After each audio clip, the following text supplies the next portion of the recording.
Hello everyone. SSC MTS 2021 का जो official notification है वो एसएससी की ऑफिशियल वेबसाइट ssc.nic.in पे रिलीज़ कर दिया गया है 22 मार्च को रात को 11 बजे। ये आप देख सकते हैं, ये मैंने फ़ोटो लगा दिया है बढ़िया खूबसूरत लगने के लिए, बड़ा प्यारा लग रहा है ये देख के।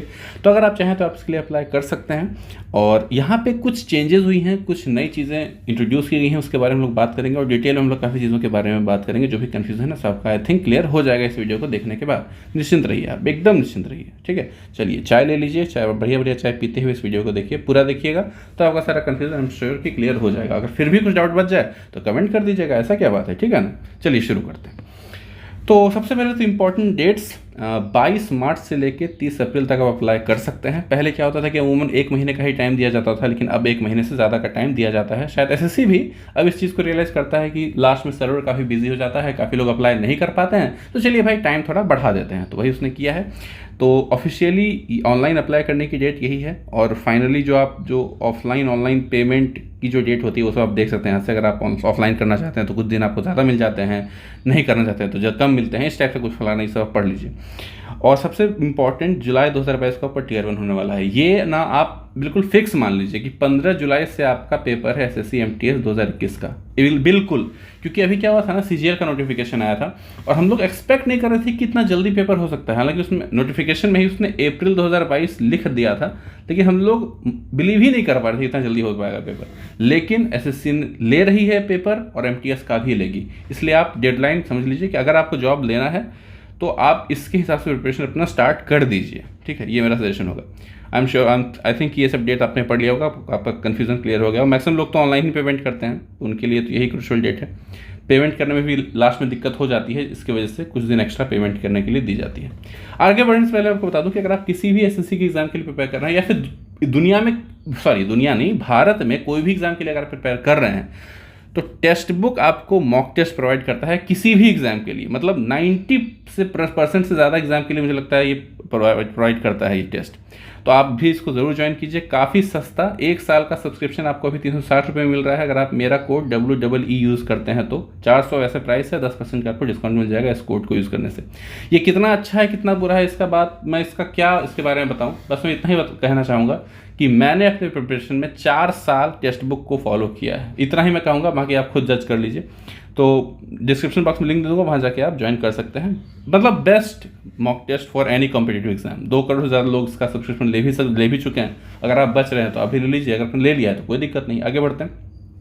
अच्छा, इस बार नया क्या है एमटीएस के वैकेंसी में? नया ये है कि हर बार एसएससी एमटीएस का नोटिफिकेशन आता था, लेकिन इस बार एसएससी एमटीएस एंड हवलदार का नोटिफिकेशन आया है, ठीक है। अब ये हवलदार आप कहाँ बनोगे इसके थ्रू? हवलदार आप बनोगे सीबीआईसी डिपार्टमेंट में, central bureau of indirect taxes and customs में, central board of indirect taxes and customs में, ठीक है। अब चाहे एसएससी एमटीएस हो चाहे हवलदार हो, दोनों का जो ग्रेड पे होता है ना वो 1800 ग्रेड पे होता है। ध्यान रखिएगा इस चीज़ का, ठीक है। तो आप इसके हिसाब से भी अपना प्रेफरेंस बना सकते हैं कि आपको इसके लिए प्रिपेयर करना है कि नहीं, ठीक है। अब इसमें क्या है कि पहले हवलदार नहीं आया करता था, इस बार इंट्रोड्यूस कर दिया गया है। अब क्यों किया है वो तो अलग चीज़ है। अच्छा, हवलदार आप ये मत सोचिएगा कि ये जो पुलिस थाने में हवलदार होते हैं वैसे, उससे थोड़ा अलग होता है सीबीआईसी डिपार्टमेंट में, ठीक है। तो आप इसके बारे में पढ़ भी सकते हैं, थोड़ा सा गूगल कर लीजिएगा तो आपको डिटेल में पता चल जाएगा। इसमें काफ़ी अच्छा इन्फॉर्मेशन गूगल पर अवेलेबल है। अच्छा, अभी मैं सीबीआईसी डिपार्टमेंट का ऑफिशियल वेबसाइट चेक कर रहा था तो वहाँ मुझे ये मिला नोटिफिकेशन कि हवलदार का जो आरआर रिक्रूटमेंट रूल्स होता था उसमें चेंज किया जा रहा है और ये 22 मार्च को ही रिलीज़ किया गया है, ठीक है। तो यानी कि पहले इन हवलदार का रिक्रूटमेंट कहीं और से हुआ करता था, लेकिन अब ऐसा डिसीजन लिया गया है कि एमटीएस के थ्रू ही हो जाया करेगा। अब क्यों किया गया इसका कोई खास क्लैरिफिकेशन है नहीं, लेकिन जो है वो है, ठीक है। अब वैकेंसीज़ की बात कर लेते हैं। तो इस बार जो वैकेंसीज़ हैं, इस बार वैकेंसीज़ काफ़ी अच्छी एक्सपेक्ट की जा रही हैं, ठीक है। क्योंकि क्या है कि एमटीएस की जो वैकेंसी आएंगी वो तो आएंगी ही, हवलदार की वैकेंसी यहाँ पे काफ़ी अच्छी दिख रही है। दोनों ऐड हो जाएगा तो काफ़ी ज़्यादा हो जाएगा। तो 3600 वैकेंसीज हवलदार की हैं। एमटीएस की वैकेंसीज अभी नहीं बताई गई हैं, कुछ महीने में, 1 महीने में, 1.5-2 महीने में आपको बता दी जाएंगी, ठीक है। तो दोनों अगर मिल जाएगा तो ऑब्वियसली अच्छा नंबर हम लोग एक्सपेक्ट कर सकते हैं। थोड़ा ट्रेंड देख लेते हैं वैकेंसी का। 2018 में 10,674 था, 2019 में 9,069 था, 2020 में 3972 था। अब आप साफ साफ देखिए कि किस तरह से कैसे वैकेंसीज का डाउन ट्रेंड जारी है। और पता है 2020 में कांड क्या हुआ था कि 7,000 प्लस वैकेंसीज रिपोर्ट की गई थी, ठीक है, शुरू में। और इधर हाल फिलहाल की बात है कि उसको कट डाउन करके 4,000 के अंदर ले आया गया। शायद ये कुछ बढ़ा है, I am not very sure, ये शायद अभी थोड़ा अपडेट होकर 4,000 प्लस शायद हुआ है, मे बी, शायद आप चेक कर लीजिएगा। तो वैकेंसीज पतन पे हैं, इसी को शायद छिपाने के लिए ऐसा कर रहा है कि हवलदार को इंट्रोड्यूस कर दिया गया है। Central bureau of indirect taxes and customs और सेंट्रल ब्यूरो ऑफ नारकोटिक्स, इन दोनों में हवलदार है, ठीक है, ध्यान रखिएगा। आगे बढ़ते हैं। ये देखिए, ये जो हवलदार है इनका वैकेंसीज जो है वो जोन वाइज आपको मिल जाएगा। आपका प्रेफर्ड जोन कौन है उसका आप ध्यान से देख लीजिए, उसमें वैकेंसीज हैं कि नहीं ये देख लीजिए, तो आपके लिए काफ़ी सहूलियत रहेगा, आपके जो गोल है वो अच्छा रहेगा। अच्छा, थोड़ा सा हम लोग एज क्राइटेरिया की बात करते हैं। देखिए, वैसे दो ग्रुप होते हैं, 18 से लेके 25 साल और 18 से लेके 27 साल। यानी कहने का मतलब कि अगर आप 18 से लेके 27 साल तक के बीच के हैं तो आप SSC MTS के लिए अप्लाई कर सकते हैं। अब आखिर इन दोनों में फ़र्क क्या है, तो मैं आपको बताता हूँ कि पेन में चेंज, खूबसूरत सा पेन एक ले लेता हूँ, बढ़िया खूबसूरत पेन ले लिया मैंने। मान लीजिए कि 9,000 वैकेंसीज़ हैं, ठीक है। तो इस 9,000 वैकेंसीज़ के लिए जो 18 से 25 साल वाले लड़के हैं सारे के सारे एलिजिबल होंगे, ठीक है। लेकिन इसमें से सिर्फ एक हिस्सा, एक छोटा सा हिस्सा ही, लाइक मान लीजिए 1,500 इसमें से सिर्फ इसी के लिए एलिजिबल होंगे 25 से 27 साल वाले बच्चे, ठीक है। इसलिए दो ग्रुप बना दिया गया, एक 18 से 27 वाला, एक 18 से 25 वाला, ठीक है। तो ध्यान रखिएगा कि जो 25 प्लस जो भी लोग हैं और 27 के नीचे हैं वो सिर्फ इन 1,500 वैकेंसीज के लिए एलिजिबल होंगे, जबकि 18 से 25 अगर आपकी एज है, 25 से कम है एज, तो आप सारे की सारी वैकेंसीज के लिए एलिजिबल होंगे। कुछ ही ऐसी मिनिस्ट्री होती हैं जो ये कहती हैं नोटिफिकेशन में कि देखिए अगर 27 साल तक भी किसी का एज है तो हम लोग उसको ले लेंगे, कोई हमें दिक्कत नहीं है। लेकिन कुछ मिनिस्ट्री कहती है कि नहीं भाई, 25 के अंदर ही चाहिए। तो इसीलिए थोड़ा सा यहाँ पे कुछ 18 से 27 वाला ग्रुप के लिए कुछ बहुत कम ही वैकेंसी आती हैं। इन दोनों का कट ऑफ बिल्कुल अलग रिलीज़ होता है, स्टेट वाइज कट ऑफ निकलता है अलग अलग, आपको ध्यान रखना है इस चीज़ का, ठीक है। तो ऑब्वियसली 18 से 25 वालों की कट ऑफ कम रहेगी और 18 से 27 वालों की कट ऑफ थोड़ी ज़्यादा हो सकती है, ठीक है। तो इसमें एक ये चीज़ है कि मान लीजिए ऐसा हो कि सफिशिएंट नंबर ऑफ बच्चे SSC को मिल गए जो कि 18 से 25 साल वाले ही हैं और सब ने अच्छा स्कोर किया और रैंक में यही लोग आ गए ऊपर से टॉप 9,000 तक में, 25 प्लस लाख कोई नहीं आ पाया, तो सेलेक्ट नहीं होगा 25 प्लस लाख कोई, ठीक है। यहाँ पे मार्क्स कम के बेसिस पे है कि आप जितना मार्क्स लाओगे उसके हिसाब से आपका सिलेक्शन होगा। शायद आप नहीं समझ पाए होंगे मैंने क्या बोला, लेकिन मैंने बोल दिया अपनी बात, जरा रिपीट कर लीजिएगा, आपको समझ में आ जाएगा। क्रूशल डेट की बात कर लेते हैं। तो क्रूशल डेट है 30 अप्रैल 2022, यानी कि आपको 10th पास कर लेना है MTS और हवलदार के लिए। अगर आप अप्लाई करना चाहते हैं तो 10th पास कर लेना है आपको 30/4/2022 तक। और अगर आप किसी भी तरह का रिजर्वेशन क्लेम करना चाहते हैं तो आपका सर्टिफिकेट का जो क्रूशल डेट होता है वो भी 30/4/2022 ही होना चाहिए, ठीक है। The candidates must have passed matriculation examination और equivalent from a recognised board as per, इसको हटाओ इसको।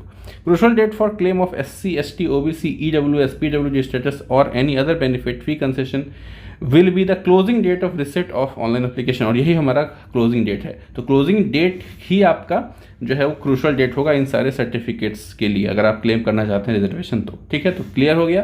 तो आप ध्यान रखिएगा कि अगर इसके पहले आप अपना एजुकेशन क्वालिफाई नहीं कर पाते हैं या फिर सर्टिफिकेट में काफ़ी मेजर इशू है, इन डेट्स का से काफ़ी बाद का है या काफ़ी पहले का है जो भी, तो फिर आपको DV में प्रॉब्लम होगी। ये क्लियरली मेंशन किया है SSC ने, ठीक है। आगे बढ़ते हैं। अच्छा, अप्लाई कैसे करना है? तो सबसे पहले ये आपका SSC का ऑफिशियल वेबसाइट जो है ssc.nic.in, अगर आप ओपन करोगे तो इस टाइप का इंटरफेस आपको आएगा। ये रहा आपका MTS का नोटिफिकेशन। तो देखिए यहाँ पे क्या है कि इस सेक्शन को आपको ध्यान से देखना है। अगर आपके पहले आपने SSC के किसी के फॉर्म के लिए अप्लाई किया है, लाइक CGL, CHSL, तो आपके पास रजिस्ट्रेशन नंबर और पासवर्ड होगा। अगर आप भूल चुके हैं तो फॉरवर्ड पासवर्ड पे क्लिक कीजिए, आप मोबाइल नंबर या ईमेल के थ्रू उसको रिट्रीव कर सकते हैं आराम से। अगर आपने पहले कभी भी किसी SSC के एग्जाम के लिए अप्लाई नहीं किया है तो आप न्यू यूज़र रजिस्टर नाउ पे क्लिक कीजिए। इस पर क्लिक करके आप खुद को रजिस्टर कर लीजिए, सारा पर्सनल डिटेल वगैरह डालिए अंदर, वहाँ रजिस्टर आप कर लोगे। पार्ट 1 में आप रजिस्ट्रेशन पार्ट कंप्लीट करते हो, उसके बाद फिर आप अप्लाई करते हो ऑफिशियली, ठीक है। फ़ोटो अपलोड, पेमेंट वगैरह वो सब तो 2 पार्ट में होता है, एक रजिस्ट्रेशन पार्ट, दूसरा एप्लीकेशन पार्ट। तो जो लोग पहले एक फॉर्म भर चुके हैं उनको सिर्फ पार्ट 2 करने की ज़रूरत है, और जो पहली बार SSC के फॉर्म भरेंगे उनको पार्ट 1 पार्ट 2 दोनों भरने की ज़रूरत है, ठीक है। आगे बढ़ें। अच्छा, यहाँ पे क्या करना है क्या नहीं करना है ज़रा ध्यान से देख लीजिए। Complete your registration part very carefully, बहुत ही ध्यान से आपको रजिस्ट्रेशन पार्ट को भरना होता है। आप अगर एक छोटी सी गलती कर देते हैं तो आपका डीवी जो है, डीवी में आपका जो रिजेक्शन आपका हो सकता है, आपका कैंडिडेचर कैंसिल हो सकता है। ठीक है, लाइक मान लीजिए कि मेरा नाम है विशाल कुमार और मस्ती मस्ती में मैंने अपना नाम लिख दिया सुशील कुमार। ठीक है, तो क्लियरली मेरा आईडी कार्ड से मेरा नाम मैच करेगा नहीं और मुझे मेरा कैंडिडेचर खत्म कर दिया जाएगा। ठीक है, pay attention while claiming category, there is no option of rectifying it. हालांकि अब हो गया है, इसको मैंने पहले लिखा था। क्या होता है ना, ये मैंने अक्सर गौर किया है, काफ़ी लोगों ने कंप्लेन भी किया है कि जब आप फॉर्म भरते हैं, जिन लोगों का रजिस्ट्रेशन पार्ट पहले हो चुका है और अब उनका एप्लीकेशन पार्ट से बचा हुआ है, वो लोग क्या करते हैं कि जल्दबाजी में कैटेगरी अपना स्पेशली नहीं चुनते हैं, जिसकी वजह से अगर वो मान लीजिए ओबीसी से बिलोंग करते हैं तो फॉर्म भरने के बाद उन्हें रियलाइज होता है कि वो तो यूआर से ही बिलोंग कर रहे हैं। ठीक है, तो ये चीज़ नहीं होनी चाहिए। कैटेगरी भरते वक्त आपको ज़रा खास ध्यान वहाँ पे देना है, क्योंकि कैटेगरी चुनने में थोड़ा सा वहाँ पे प्रॉब्लम होता है, थोड़ा सा इशू है, बहुत इजी स्टेप नहीं होता है वहाँ पे। ठीक है, कुछ चीज़ें वहाँ पे फिक्स होती हैं, क्योंकि रजिस्ट्रेशन पार्ट में आपको पहले यूआर ट्रीट किया जाता है, पहले से ही फॉर ग्रांटेड लिया जाता है, उसको आपको चेंज करना होता है जाके। तो वहाँ पे आपको थोड़ा ध्यान देना होता है कि मुझे कैटेगरी अपना ओबीसी या फिर जो भी कैटेगरी से आप बिलोंग करते हैं उसको चुन लेना है। अगर आप नहीं करोगे तो फिर आप जनरल में ट्रीट होगे, तो इस बात का ध्यान रखिएगा। कैटेगरी चुनते वक्त बहुत ही सावधान। Don't play age games just to fit in the eligible category. बहुत लोग क्या करते हैं ना कि उम्र उनकी हो गई है 26 साल, लेकिन वो बताएं कि हमारा थोड़ा सा घटा के बता देंगे कि 25 साल वाले एज ग्रुप में हम लोग आ जाएं, ताकि हमारा कम कट ऑफ हम लोग का जाए। ऐसा करोगे दोस्तों तो बहुत ही बड़े प्रॉब्लम में फंस जाओगे, तो ऐसा बिल्कुल मत कीजिएगा। जो भी आपका ओरिजिनल एज है वही डालिए, चाहे आप 27 साल वाले कैटेगरी में फिट हों या 24 साल वाले में या 21 साल वाले में, मैटर नहीं करता। जो भी आप हैं एक्चुअल डेटा ही डालिए, गलत डेटा डालिएगा बाद में जाके आपको 100% रिजेक्ट होना ही होना है। ये देखिए बहुत इंपॉर्टेंट बात है, preference of post cum states UTCC exercise. Yes, जब आप फॉर्म भरेंगे ना रजिस्ट्रेशन पार्ट खत्म होने के बाद एप्लीकेशन पार्ट में, तो आपसे प्रेफरेंस पूछा जाएगा कि किस स्टेट में, किस जोन में आप जॉब चाहते हैं, आपकी प्रेफरेंस क्या है। तो ऑब्वियसली मान लीजिए मेरा घर अगर बिहार में है तो मैं बिहार को टॉप पे रखूंगा, उसके बाद ये नेबरिंग स्टेट्स को रखूंगा, उसके बाद साउथ के स्टेट्स को रखूंगा, इस तरीके से। लेकिन ये लोगों के लिए अलग भी हो सकता है। कुछ लोग अगर हैं बिहार के लिए रहना चाहते हैं दिल्ली में, तो दिल्ली को ऊपर रखेंगे। तो अपने प्रेफरेंस के हिसाब से आपको अरेंज करना होता है सारा स्टेट्स, सीसीए, यूटीज, ये सब। और याद रखिएगा, इसको आप चेंज नहीं कर पाओगे। अभी जो आप भर दोगे ना वही फाइनल हो जाएगा, इस बात का आपको ध्यान रखना है। तो थोड़ा सोच समझ के भरिएगा कि आपका प्रिफर्ड स्टेट्स वगैरह क्या है। अब फोटो और सिग्नेचर, जो कि सबसे बड़ा इशू होता है फॉर्म भरते वक्त, कि फ़ोटो जो है उसका साइज़ 20 से लेकर 50 KB के बीच में होना चाहिए। फ़ोटो पे डेट होना बहुत ज़रूरी नहीं है। एसएससी ने क्लियर कर दिया है कि डेट होना बहुत ज़रूरी नहीं है, फ़ोटो क्लियर होनी चाहिए, लेकिन 3 महीने से ज़्यादा पुरानी नहीं होनी चाहिए। अगर जब आप अप्लाई करते हैं तो वहाँ पे अगर स्पेशली आपको वहाँ पे पॉपअप होता है नोटिफिकेशन की डेट होनी चाहिए, तो फिर आप डेट वाला फ़ोटो डाल सकते हैं। हालांकि काफ़ी लोगों ने बिना डेट वाला भी डाला है, उनका एडमिट कार्ड आ गया है। मुझे तो अभी तक किसी की शिकायत नहीं मिली है कि उन्होंने बिना डेट वाला डाल दिया था लेकिन उनका रिजेक्ट हो गया। ठीक है, एडमिट कार्ड आ रहा है। तो लेकिन फिर भी मैं कहूँगा सेफ साइड खेलने के लिए आप डेट वाला फ़ोटो डालें तो ज़्यादा बेटर है। ठीक है, और डायमेंशन 3.5 सेंटीमीटर बाय 4.5 सेंटीमीटर होना चाहिए। ठीक है, इस बात का आपको ध्यान रखना है। तो सिग्नेचर की बात 10 से 20 के भी आपका साइज़ होना चाहिए, और डायमेंशन 4 सेंटीमीटर बाय 2 सेंटीमीटर होना चाहिए। तो फोटो का कुछ इस तरीके से डायमेंशन है, और सिग्नेचर ये है फोटो का, ये है सिग्नेचर का। ठीक है, clarity is supremely important, otherwise rejected. बाकी कोई चीज़ आपने किया है या नहीं किया है, क्लैरिटी बिल्कुल मस्ट है, चाहे वो सिग्नेचर की बात हो या फोटो की बात हो। क्लैरिटी बहुत अच्छी होनी बहुत ज़रूरी है, इस बात का ख्याल रखिएगा। बाकी कुछ है नहीं हो चल जाएगा, लेकिन क्लैरिटी होना बहुत ज़रूरी है। रेक्टिफाई योर मिस्टेक्स, आपको बता दूं कि जब आपका फॉर्म आप अप्लाई कर दोगे और डेट खत्म हो जाएगा, लाइक 30 अप्रैल को जो आपका डेट खत्म होने वाला है, तो इस दिन के बाद किसी दिन 5 दिन के लिए, कुछ दिन बाद 5 दिन के लिए आपको विंडो ओपन किया जाएगा। अगर आपसे कुछ गलती हो गई है उसको ठीक करने के लिए। पहले एसएससी ये मौका नहीं देता था, अब देता है, उसके बदले में कुछ पैसे लेता है। खैर, अगर गलती से कुछ गलती अगर आपसे हो गई है तो उसको सुधार लीजिए कुछ पैसे देके, इसमें कोई अच्छी ही बात है। ये एक फैसिलिटी प्रोवाइड की एसएससी ने। तो अगर बाय चांस कुछ गलती आपसे हो गई तो बहुत परेशान होने की जरूरत नहीं है, उसको आप चेंज कर पाएंगे। ठीक है, रजिस्ट्रेशन पार्ट भी चेंज कर पाएंगे, एप्लीकेशन पार्ट भी चेंज कर पाएंगे।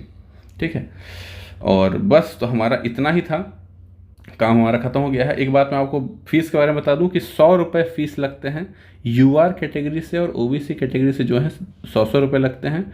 और इसके अलावा बाकी जितने भी कैटेगरीज आते हैं, और इसके अलावा वुमेन, उन सब का एप्लीकेशन कम्प्लीटली फ्री होता है। ठीक है, तो बहुत सस्ता सा फॉर्म है, जो चाहे इसके लिए अप्लाई कर सकते हैं। बस आपको 10th पास करना है। आई एम श्योर कि जो बेसिक डाउट्स हैं यहाँ पे क्लियर हो गए होंगे, और डिटेल में अगर आप चाहें तो मैं डिस्क्रिप्शन में नोटिफिकेशन का लिंक डाल दूंगा, वहाँ जाके आप उसको अच्छे से पढ़ सकते हैं। और जाते जाते एक बार फिर से मैं आपको बता दूं कि टेक्स्ट बुक का मॉक टेस्ट ज़रूर लीजिए। ये मेरा फेवरेट रहा है और रीज़न रहा है इसका फेवरेट होने का। ठीक है, बेस्ट इंटरफेस अगर प्रोवाइड करता है, क्वालिटी ऑफ क्वेश्चन, रिलेवेंस, हर चीज़ पे ध्यान देता है। तो अगर आप ज्वाइन करना चाहते हैं तो मेरा कोड याद रखिएगा WEE। इस कोड को यूज़ करके आप डिस्काउंट हासिल कर सकते हैं, और ज़रूर इस पास को लीजिए। तो बस फिलहाल इतना था इस वीडियो में। आई होप कि आप लोग MTS के लिए अप्लाई करेंगे। कोई और अगर आपके मन में डाउट है तो कमेंट में सेक्शन में कमेंट कर दीजिए, उसको मैं ज़रूर आंसर करूँगा। तो फिलहाल इतना था इस वीडियो में, मिलते हैं अगली वीडियो में, तब तक के लिए बाय बाय।